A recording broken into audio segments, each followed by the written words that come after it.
Olá, galera! Vamos mais uma vez aqui iniciar uma aula sobre exames contrastados, conteúdo aí da disciplina de farmacologia e meios de contraste do módulo 3 do curso técnico em radiologia do Instituto do Conhecimento da Bahia.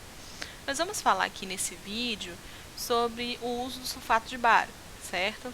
Nós já vimos aí um estudo completo e um pouco complexo do uso específico do iodo para exames contrastados.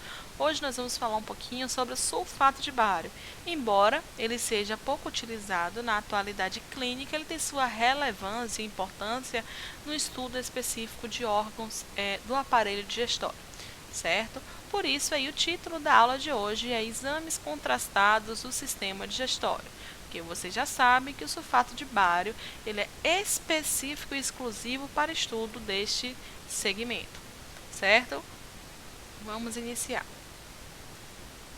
Os exames contrastados são testes radiológicos que utilizam meios de contraste para evidenciar determinadas partes anatômicas. Radiografias, tomografias e exames de ressonância magnética são exemplos de procedimentos que podem utilizar meio de contraste. Então, basicamente, os exames contrastados servem para elucidação de exames radiográficos ou radiológicos, certo? O uso do bário. Sulfato de bário é um sólido cristalino branco com fórmula química BaSO4. É pouco solúvel em água e em outros solventes tradicionais, mas é solúvel em ácido sulfúrico concentrado. A suspensão de sulfato de bário é utilizada como agente de contraste durante procedimentos que utilizem raio-x, nas radiografias. O sulfato de bário, suspensão a 100%, está indicado como meio de contraste radiológico para o tubo gastrointestinal. Mecanismo de ação, como é que ele funciona? O sulfato de bário é biologicamente inerte, aumenta a absorção de raio-x quando passam pelo seu corpo, delineando a estrutura do corpo onde ele está localizado. Aqui eu tenho uma imagem de uma radiografia simples de abdômen, que dá para ver as últimas costelas, aqui ó, coluna, e aqui é símbolo pélvico. Tem até presença de alguns cálculos aqui, ó, não sei se vocês conseguem visualizar, alguns pontinhos mais brancos são cálculos ou litíase renal, que aqui é o rim direito, ok? E aqui após a administração do contraste, claro que não é o mesmo paciente, é só para ilustrar, você tem aí as bolsas, as alças intestinais totalmente acendidas por esse meio de contraste, certo? Lembrando aí que o sulfato de bário é um meio de contraste positivo e farmacológico, pois deixa as estruturas aí com um brilho mais atenuado, certo? Pode ser utilizada também no estudo com o sulfato de bário a técnica que utilizamos chamada de duplo contraste, onde além do contraste positivo, que é o sulfato de bário, é administrado o ar, que é um meio de contraste também mais negativo e natural. Propriedades farmacocinéticas. O contraste sulfato de bário não possui absorção significante no trato gastrointestinal. Alguns dos aditivos são absorvidos.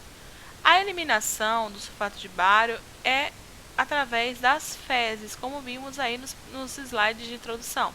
Administração única e exclusivamente por via oral. Por esse contraste tem uma característica lipossolúvel, ou seja, só ser dissolvido em gordura. Então, a única forma de administração desse contraste é aí pela boca, via oral, serve para cintilar o tubo digestório e é eliminado através das fezes. Tem até uma observação que o contraste sulfato de bário, ele deixa as fezes mais esbranquiçadas, É até uma forma de alerta para o paciente para saber que está sendo eliminado a substância que foi administrada. Administração. A suspensão deve ser vigorosamente agitada antes do uso. Para a administração oral de sulfato de bário, o paciente não deve ingerir alimentos após 20 horas do dia anterior, E não deve ingerir líquidos após meia-noite do dia anterior. Após a administração oral, há a preocupação de aumentar a ingestão de líquido para evitar a compactação, para que também ajudar na eliminação desse contraste. Posologia.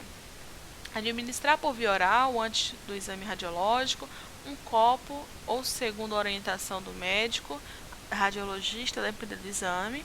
Caso seja necessário, diluir com água destilada e homogeneizar. Contraindicação ao uso. Quando o sulfato de bário ele não é indicado. Este medicamento é contraindicado em pacientes que apresentem hipersensibilidade aos componentes da fórmula, ou seja, alergia, obstrução, por conta da não eliminação, se está obstruído não vai conseguir eliminar, e perfuração do trato gastrointestinal, porque se há uma perfuração de vísceras, esse meio de contraste ele não vai conseguir cursar o seu trajeto e vai cair aí no peritônio, podendo causar algumas complicações, certo? Deve ser administrado criteriosamente em crianças, pacientes debilitados e com desordens no colo. Não há contraindicações relativas à faixa etária e este medicamento não deve ser utilizado por mulheres grávidas ou que possam ficar grávidas durante o tratamento, porque se ele só vai ser útil na visualização daquele órgão utilizando de raio-x. E o raio-x é uma contraindicação severa a pacientes gestantes. Reação adversa. Tem vários tipos de reação, né? Tem a muito comum, a incomum, rara e muito rara. E tem um percentual aqui relacionado a essas reações. Vamos entender um pouco mais à frente. As reações mais comuns são vômitos, náuseas, diarreia, constipação e cólica abdominal. Está bem ilustrativo aqui, esse slide.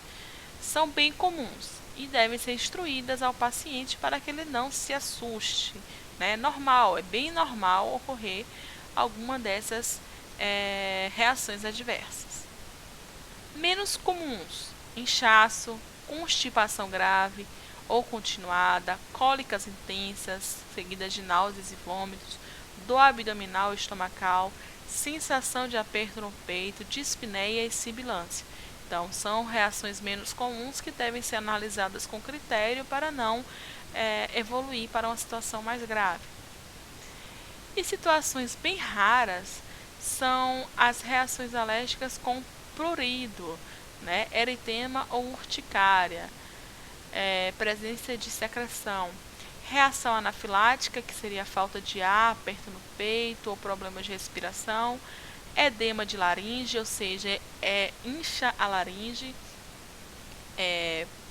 dificultando aí o processo respiratório, pneumonia por aspiração, formação de granulomas, peritonite, inflamação do peritônio por perfuração intestinal, síncope vasogal, broncoespasmo e hipotensão. São situações bem raras e que devem ser levadas aí em consideração e acompanhadas de perto. E muito raro aí é levar o paciente a ganhar uma etiqueta no pé, levar o paciente a óbito. Lembrando que dos meios de contraste utilizados na atualidade, o que mais gera reação adversa e que deixa o paciente com maior risco e probabilidade de vir a óbito é o iodo. Mas existem os percentuais de exceção, E o sulfato de bário é um. Reações alérgicas. E pacientes com histórias de atopia, que não tem um histórico, as reações podem aparecer em graus diferentes, moderada e grave. As reações moderadas geralmente são pruridos e eritema, é um caso para 250 mil. Respondem a um antihistamínico como difenidramina ou algum equivalente. E as reações graves são edema de laringe, broncoespasmo, dispneia, hipotensão por vasodilatação importante e correspondem um caso para mais de 100 mil. 100 mil não, acho que aqui é 1 milhão. Sou ótima com números. São necessárias medidas de suporte cardiovascular e respiratória, vasopressores, broncodilatadores e uma equipe treinada aí para reverter o quadro quando ele se torna um pouco mais grave. Interação medicamentosa com o sulfato de bário. A presença do sulfato de bário no trato gastrointestinal altera a absorção de medicamentos que sejam administrados concomitantemente, ou seja, ao mesmo tempo. Assim, é importante considerar um espaçamento possível entre um medicamento e outro, certo? Até o momento, não é conhecido qualquer outro tipo de interação medicamentosa. Vamos agora a uma revisão rápida e breve do aparelho digestório para que possamos aí começar a descrever os exames utilizados para a visualização do tubo digestório. O sistema digestório ele é composto por órgãos e glândulas, certo? Ele se inicia na boca através do processo de mastigação, né, que inclui aí dentes, língua, glândulas salivares e a própria saliva, e segue para o tubo digestório até ser totalmente aproveitado esse bolo alimentar e eliminado através do reto. Vamos lá. Nós temos aqui a cavidade bucal, a boca, onde eu tenho, né, como eu falei agora há pouco, a presença de dentes, saliva, língua e glândulas salivares, faringe, esôfago, estômago, eu vou seguindo na ordem. Estômago, do estômago eu tenho o intestino delgado, do intestino delgado eu tenho o intestino grosso, reto e ânus. Onde é que o fígado entra? Onde é que o pâncreas, a vesícula biliar entram aqui no aparelho digestório? Eles são glândulas que auxiliam no processo de digestão, né? Eles criam aí algumas substâncias, líquidos que vão ser lançados aí nesses órgãos para poder auxiliar no processo digestório, certo? Então, basicamente, essa é a anatomia do sistema digestório e que é utilizada aí como fonte de estudo do sulfato de bário, certo? No próximo vídeo, nós vamos começar a explanar os conteúdos dos exames específicos que utilizam do sulfato de bário.